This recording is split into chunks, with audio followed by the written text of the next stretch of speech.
Hello students, most welcome all of you on our online learning platform। बच्चों, आज हम बात करेंगे क्लास 8 के जियोग्राफी की। ठीक है, जियोग्राफी में हम पढ़ रहे थे अपना सेकेंड चैप्टर। जियोग्राफी में हम पढ़ रहे थे अपना सेकेंड चैप्टर और हमने सॉइल प्रोफाइल और फैक्टर ऑफ सॉइल फॉर्मेशन तक पढ़ लिया था। ठीक है, आज हम बात करेंगे degradation of soil and conservation and measure. देखो, degradation of soil and conservation of measures का मतलब क्या होता है।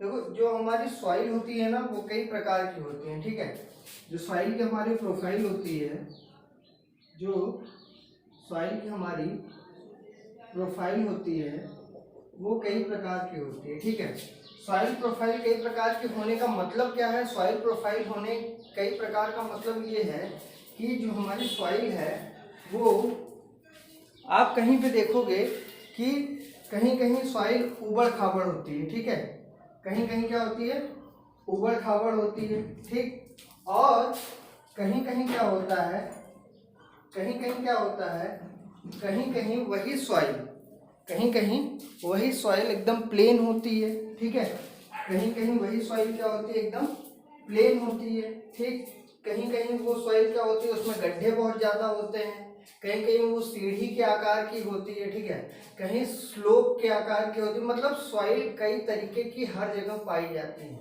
तो डिग्रेडेशन ऑफ सॉइल का मतलब क्या है। देखो, सॉइल का इरोजन होता है। क्या होता है, सॉइल का इरोजन होता है। कब, जब या तो आपका भूकंप आ जाए या तो फ्लोड आ जाए। भूकंप आने पे क्या होती है, जमीन फट जाती है या तो टूट जाती है। ठीक है, डिस्ट्रॉय हो जाती है। उसका जो शेप पहले से रहता है वो दूसरे आकार में बदल जाती है। ठीक है, अगर हम बात करें कि फ्लोड आने पे क्या होता है, फ्लोड आने पे उसका इरोजन हो जाता है। इरोजन मतलब जमीन कट के बह जाती है उसी पानी के साथ। ठीक है, जमीन कट के उसी पानी के साथ बह जाती है। ठीक है, देखो ये सब अधिकतर देखो कारण क्या होता है सॉइल इरोजन का। सबसे बड़ा कारण तो है डेफोरेशन। ठीक है, क्या है, डेफोरेशन। डेफोरेशन मैंने आपको पिछले क्लास में बताया था कि डेफोरेशन से हमने पेड़ों को काटना शुरू करा है। ठीक है, हम पेड़ों को काटते चले जा रहे हैं। क्यों, क्योंकि हमको अपना विकास करना है, हमको अपनी इंडस्ट्रीज बनानी है, अपने स्कूल्स बनाने, अपने बिल्डिंग्स बनानी है, अपने अपार्टमेंट्स बनाने हैं। ठीक है, अपने लिए पार्क बनाना है। ठीक है, तो हम अपनी सुविधा के अनुसार नेचर की सुविधा को खत्म कर रहे हैं। ठीक, तो नेचर की जब हम सुविधा को खत्म करेंगे, नेचर के साथ कुछ गड़बड़ करेंगे, तो नेचर भी हमारे साथ कुछ ना कुछ गड़बड़ करेगा। तो पेड़ क्या करते हैं, पेड़ की जो रूट होती है, जो जड़ होता है, वो जमीन को पकड़ के रखता है। वो जमीन को क्या करता है, पकड़ कर रखता है। वो जमीन को पकड़ के रखने का मतलब ये है कि वहां की जो सॉइल होती है उसमें मजबूती होती है। वहां की सॉइल में क्या होती है, मजबूती होती है। वहां की सॉइल जल्दी इरोज नहीं होती, मतलब जल्दी वो खिसकती नहीं है। लेकिन अब जब डेफोरेशन करने लगे तो क्या होने लगा कि पेड़ कटने लगे। जब पेड़ कटने लगेगा तो वहां जमीन पर पेड़ बचेंगे नहीं, और जब पेड़ बचेंगे नहीं तो क्या होने लगेगा, उसका जब फ्लोड आएगा, भूकंप आएगा या कोई नेचर के द्वारा दी गई आपदा आएगी, तो वो क्या होगी, वहां पर वो उसका इरोजन कर देगी जमीन की। ठीक है, इसी तरीके से जब बहुत ज्यादा भारी बारिश होती है, वहां पे कोई पेड़ नहीं होता, तो वहां की जमीन को बहा ले जाएगा, कोई पकड़ने के लिए तो बैठा नहीं है। तो चलो अगर बात करें हम फर्स्ट पॉइंट की, अपने किसकी, फर्स्ट पॉइंट की, तो फर्स्ट पॉइंट है हमारा मल्चिंग। फर्स्ट पॉइंट क्या है, मल्चिंग। सेकेंड पॉइंट है हमारा काउंटर बैरियर। सेकेंड पॉइंट क्या है, काउंटर बैरियर। ठीक है, थर्ड पॉइंट क्या है, रॉक डैम। रॉक डैम, देखो जो हम लिख रहे हैं यहाँ पर ना, वो सॉइल का आकार है कि सॉइल किस किस आकार की होती है। ठीक है, इसके बाद फोर्थ पॉइंट क्या है, terrace forming, terrace forming. Fifth point, inter cropping, ठीक है। सिक्स्थ पॉइंट, काउंटर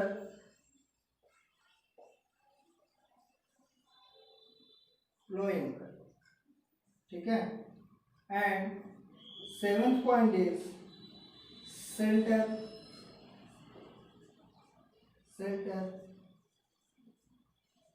बेल्ट्स, ठीक है, शेल्टर बेल्ट्स। तो देखो हमारी जो जमीन होती है, जो हमारी सॉइल होती है, वो 7 प्रकार में बटी होती है, ठीक है। कौन कौन सा? Mulching, counter barriers, rock dam, terrace farming, intercropping, counter ploughing and shelter belts, ठीक है। तो अब देखो जो मल्चिंग होता है ना, फर्स्ट पॉइंट, उसमें क्या होता है कि जो ग्राउंड होता है, जो जमीन होती है, ठीक है, वो किससे कवर्ड होती है? जो मल्चिंग होता है इसमें, इस वाले पार्ट में, इस मल्चिंग वाले पार्ट में, ये इसका जो ग्राउंड होता है वो कवर्ड विथ प्लांट्स, ठीक है, कवर्ड विथ प्लांट्स, मतलब वो प्लांट्स से ढका हुआ होता है। अगर वहां पे ज्यादा मात्रा में प्लांट या पेड़ पौधे हैं तो एक और बात निकल के सामने आती है, क्या कि जब ज्यादा मात्रा में प्लांट्स हैं तो वहां पे मिनरल्स भी ज्यादा मात्रा में पाए जाएंगे। तो यहाँ पे एक चीज और क्या हो जाएगी, यहाँ पे हो जाएगी मिनरल्स, ठीक है। मिनरल्स भी यहाँ क्या होंगे? मिनरल्स भी यहाँ ज्यादा मात्रा में होंगे, ठीक है। और ये मिलके क्या करते हैं? ये हेल्प करते हैं किस चीज में? सॉइल को मॉइस्चर करने में। किसमें? सॉइल को मॉइस्चर करने में क्या करते हैं? ये इसकी हेल्प करते हैं, ठीक है। मल्चिंग समझ में आ गया होगा। इसके बाद है आपका काउंटर बैरियर्स। इसके बाद क्या है? काउंटर बैरियर्स, ठीक है। काउंटर बैरियर्स की बात करें तो काउंटर बैरियर्स में stone, grass, soil are used to build barriers along counter, ठीक है। Counter trench are made in front of the barriers to collect water. मतलब इसमें क्या होता है काउंटर बैरियर्स में? इसमें होता ये है कि जो जमीन होती है उसमें ऐसे ऐसे करके एक निशान पड़ता है, ठीक है, जिसके द्वारा जो पानी होता है वो पेड़ों तक पहुंचने में और जमीन को मॉइस्चर देने में हेल्प करता है, ठीक है। फिर आता है आपका रॉक डैम। क्या आता है? Rock dam. इसमें देखो काउंटर बैरियर्स में पत्थर के छोटे छोटे टुकड़े होते हैं, ठीक है। और क्या होता है? ग्रास होती है, ग्रास मतलब घास होती है, और soil are used to build barriers. ये सब मिलके इसको बनाते हैं, ठीक है। इसके बाद rock dam, rock are piled up to slow down the flow of water. अब to slow down the flow of water, this prevent gullies and further soil loss। मतलब जहाँ पे पत्थर होगा, जहाँ पे भारी मात्रा में पत्थर होगा, जो भारी मात्रा में जब वहाँ पे पत्थर होगा तो जो पानी बह के जाएगा, ये पत्थर क्या करेगा? उस पानी को ब्लॉक कर देगा। उस पानी को क्या करेगा? ब्लॉक कर देगा, और ये पानी ठीक से, ये जो पानी है ये ठीक से सॉइल तक नहीं पहुंच पाएगा। ये जो पानी है ये ठीक से सॉइल तक नहीं पहुंच पाएगा, तो सॉइल हमारी जो है उसको पूरी तरीके से पानी नहीं मिल पाएगा, तो वहां पे सॉइल लॉस होता है। मतलब वो पूरी तरीके से उपजाऊ मिट्टी नहीं रह जाती है, ठीक है। चलो बात करते हैं हम टेरेस फॉर्मिंग की। तो टेरेस फॉर्मिंग ऐसा होता है, देखो जैसे एक छत होती है ना हमारी, क्या होती है, छत होती है। उसी तरीके से ये टेरेस फॉर्मिंग की जमीन होती है, ठीक है। ये ऐसे ऐसे करके ये ऊपर की तरफ चढ़ता चला जाता है, ठीक है। ऐसे ऐसे करके ये ऊपर की तरफ हम देखेंगे तो ये ऊपर की तरफ ऐसे करके चढ़ता चला जाता है। इसी के ऊपर क्या होते हैं, पेड़ होते हैं। इन्हीं सब के ऊपर क्या होते हैं, पेड़ होते हैं, ठीक है। इन्हीं के ऊपर ऐसे ऐसे पेड़ लगे होते हैं। आप यहाँ पर लोग खेती भी करते हैं। आप आसाम चले जाइए, उड़ीसा चले जाइए, वहां पे इसी प्रकार की खेती होती है, ठीक है। आप जब तिब्बत के आगे चलेंगे, ठीक है, या हिमालय के पास जाएंगे या उत्तराखंड में जाएंगे तो वहां पे आपको जो आप सीढ़ी जानते होंगे, ठीक है, तो वहां पे सीढ़ी के आकार के खेत होते हैं, ठीक है। सीढ़ी के आकार का मतलब जैसे आप एक स्टेप चढ़े, फिर दूसरा स्टेप, फिर तीसरा स्टेप, जो स्टेयर्स होती हैं हमारी, जो स्टेयर्स जो सीढ़ियां होती हैं, उसी तरीके से वहाँ खेत होते हैं। पहले एक ब्लॉक, फिर उसके ऊपर सेकंड ब्लॉक, फिर उसके ऊपर थर्ड ब्लॉक, फिर उसके ऊपर फोर्थ ब्लॉक। और वो क्या करते हैं, वो ऊपर से पानी ऐसे छोड़ते हैं, ठीक है। वो क्या करते हैं, पानी को ऊपर से छोड़ते हैं। तो पानी, अब देखो, अगर आप सीढ़ी के सबसे ऊपर वाले पोर्शन से एक बाल्टी पानी को गिरा दोगे तो वो क्या होगा, वो ऐसे ऐसे करके सीढ़ी के नीचे तक आएगा, ठीक है। उसी तरीके से जब वो ऊपर पानी छोड़ते हैं तो वो पानी नीचे तक आता है, मतलब उनके हर खेत में पानी भारी मात्रा में और अच्छी मात्रा में पहुंच जाता है। तो जो टेरेस फॉर्मिंग होती है, ये बोर्ड फ्लैट स्टेप और terrace are made on the steep slope so that surface are available to grow crop, ठीक है। तो मैंने आपको बता दिया, अगर यहाँ से पानी छोड़ा जाएगा, पता नहीं आपको दिख रहा है कि नहीं, मान लो ये ऊपर के पोर्शन से यहाँ से पानी छोड़ा जाएगा इस जगह से, तो ये पानी ऐसे ऐसे करके नीचे आएगा ना, ये पानी ऐसे ऐसे करके नीचे गिर जाएगा, ठीक है। ऐसे से नीचे आएगा तो मतलब ये क्या हो गया, ये पोर्शन भरा, फिर ये पोर्शन भरा, फिर ये पोर्शन, फिर ये पोर्शन। तो इनका जो पूरा खेत है यहाँ तक का, इसमें क्या हो गया, इनको पानी आराम से मिल सकता है, ठीक है। इसके बाद आपका फिफ्थ पॉइंट, फिफ्थ पॉइंट क्या है, फिफ्थ पॉइंट है intercropping. Different crop are grown in alternate rows and are sown in different time to protect the soil from rain wash. देखो, इंटरक्रॉपिंग बहुत अच्छा मेथड है, किस चीज का, बहुत अच्छा मेथड है ये किसी भी सीजन में किसी भी फसल को उगाने का, ठीक है। होता क्या है कि जैसे हमारे यहाँ जो खेत है उसमें हम क्या करते हैं, उसमें हम ये करते हैं कि भैया अगर गेहूं का सीजन है, रबी क्रॉप का सीजन है तो रबी क्रॉप, खरीफ क्रॉप का सीजन है तो खरीफ क्रॉप, मेज का सीजन है तो मेज, ठीक है, या हमारी वेजिटेबल्स का सीजन है तो वेजिटेबल्स, फ्रूट का सीजन है तो, मतलब हम क्या करते हैं, सीजन के हिसाब से खेती करते हैं, ठीक है। लेकिन इंटरक्रॉपिंग करने वाले इस प्रकार से खेती नहीं करते हैं। वो क्या करते हैं, वो एक खेत लेते हैं, ठीक है, उनको 4 या 5 भागों में डिवाइड कर देते हैं, ठीक।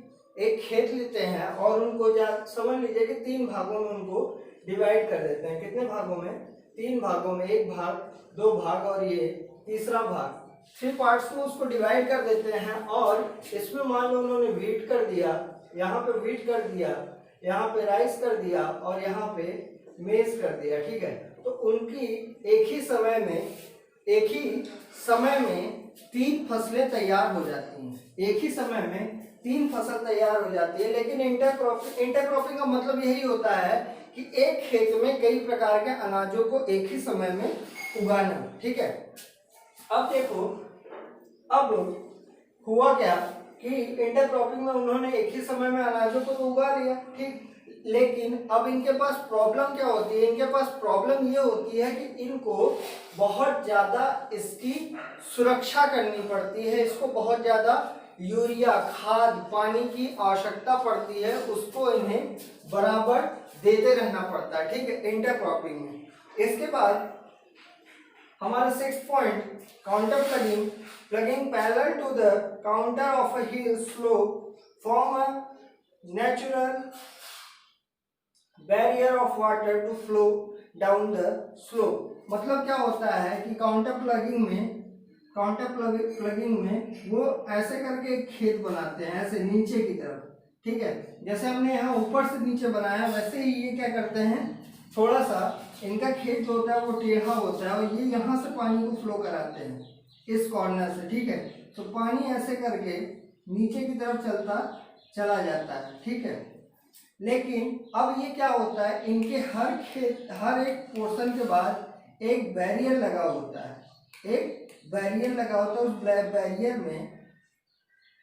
उस बैरियर में हल्की सी जगह होती है, ठीक है। हर एक खेत के बाद एक बैरियर होता है और उस बैरियर में हल्की सी जगह होती है। इसी बैरियर से वो पानी क्या होता है, दूसरे खेतों में जाता है। तो जिस खेत का पानी है वो अधिकतर उसी खेत में रुक जाता है और बाकी जो बचता है वो कहाँ चला जाता है, दूसरे खेत में। इस तरीके से ये पानी को भी सेव कर लेते हैं और हर खेतों में अपने पानी भी पहुंचा देते हैं। अब अगर बात करें शेल्टर बेल्ट्स की, तो शेल्टर बेल्ट क्या है, ये कोस्टल एंड ड्राई रीजन्स में होता है, ठीक है। ये देखो इसमें क्या होता है, शेल्टर बेल्ट में पेड़ों का काम होता है, ठीक है। जो पेड़ होते हैं, जो हमारे पेड़ होते हैं वो क्या करते हैं, उनके हिसाब से शेल्टर बेल्ट को बनाया जाता है। वो ऐसे करके बनता है, ठीक है, ऐसे करके। जो बारिश होती है, जो पानी पेड़ रोकते हैं, उन्हीं का जो पानी होता है वो क्या करता है, खेतों में आता है, ठीक है। और यहाँ से जो हवा चलेगी वो एक पेड़ से होते हुए, दूसरे पेड़ से होते हुए, तीसरे पेड़ से होते हुए क्या करेगी, आराम से बहती चली जाएगी। तो इनको भी कोई नुकसान नहीं होगा और किसानों का भी काम इनके जड़ के हिसाब से हो जाएगा, ठीक है। तो ये हमारा क्या था, ये हमारा degradation of soil and conservation and measures था। तो आप इसको समझ गए होंगे जहां तक मुझे उम्मीद है। अगर नहीं समझे होंगे तो मुझे कमेंट बॉक्स में बताइएगा कि कहाँ पे क्या प्रॉब्लम आ रही है, ठीक है। तो अपन उसको फिर से पढ़ लेंगे। हाँ तो चलो बात करते हैं हम वाटर की, ठीक है। वाटर मैंने जैसा आपको शुरुआत में ही बता दिया था कि हमारे यहाँ, मैं इसको रफ कर दे रहा हूँ, मिटा दे रहा हूँ।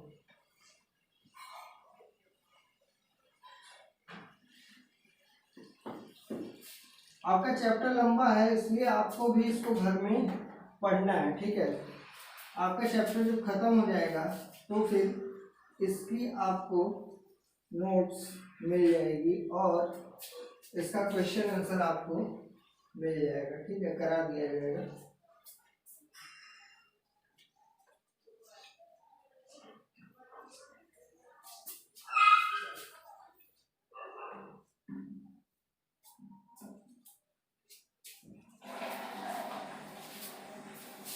तो मैंने शुरुआत में आपको क्या बताया था कि हमारी जो अर्थ है इसका 70% पार्ट क्या है, वाटर है और 30% ऑफ क्या है, लैंड है, जमीन है, ठीक है। अब देखो उसी 70% को कितने भागों में डिवाइड किया गया है, ठीक है। उसी 70% पानी को कितने भागों में डिवाइड किया गया है। पहली चीज, जो 70% ऑफ वाटर है वो अधिकतर पीने लायक नहीं है, ठीक है। क्यों? क्योंकि ये क्या है, सॉल्टी है। क्या है? सॉल्टी है, यानी कि खारा है, ठीक है। तो अगर एक अनुमान लगाया जाए तो हम लोग के पास पीने के लिए, नहाने के लिए, कुकिंग करने के लिए और हमारी एक्स्ट्रा एक्टिविटीज के लिए जो वाटर है उसकी मात्रा है 1.5%। कितनी है? 1.5%, जो क्या है, अंडर ग्राउंड है, जो क्या है, अंडर ग्राउंड है। अब इसी 1.5, देखो मैं इसको आपको समझाते चलता चल रहा हूँ, ठीक है। आप इसको पढ़ लेना एक बार अच्छे से, ठीक है। तो इसी में 1.5% में क्या क्या होता है, इसी 1.5% में आपको क्या क्या करना होता है कि आपको सबसे इम्पोर्टेंट चीज पीने के लिए चाहिए, ठीक है। दूसरा बाथ, ठीक है, तीसरा क्लॉथिंग, ठीक है, चौथा कुक, खाना पकाने के लिए भी तो पानी चाहिए, तो बिना खाना, तो ऐसे ही कई सारी चीजें हैं। उसके बाद ये हमारा रेगुलर यूज है। उसके बाद फार्मिंग के लिए, किसके लिए, फार्मिंग के लिए, ठीक है, हमारे प्लांट्स के लिए, ठीक है, उसके बाद हमारे प्लांट्स के लिए, और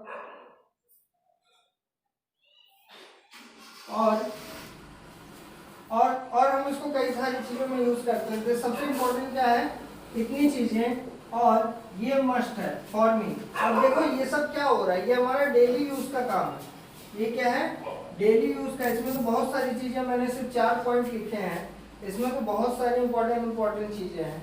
अब देखो ये 4 या जो भी पॉइंट है, अब हम ये काम डेली करते हैं, लेकिन कितने % पानी के हिसाब से, 1.5% का मतलब ये है कि 1 बाल्टी पानी हमारी पृथ्वी पे मौजूद है। कितना, 1 बाल्टी पानी हमारे पृथ्वी पे मौजूद है, लेकिन उसमें से सिर्फ 1 चम्मच पानी ऐसा है जिसको हम अपने प्रयोग में ला सकते हैं, हम अपने उपयोग में ला सकते हैं, ठीक है। सिर्फ कितना, 1 चम्मच पानी। और ये सब किसका कारण है, ये सब कारण है डेफोरेशन का, ठीक है, या सॉइल इरोजन का, ठीक है। क्योंकि हम दिन के दिन पेड़ों को काटते जा रहे हैं, पानी अंडरग्राउंड नहीं हो पा रहा है, और पानी क्या हो जाता है, वेस्ट हो जाता है, किसी न किसी नदी में मिल जाता है, और वो नदी जाके किसी न किसी समुद्र में मिल जाती है, और फिर से वो किसमें इंक्लूड हो जाता है, 70% ऑफ वाटर में, ठीक है।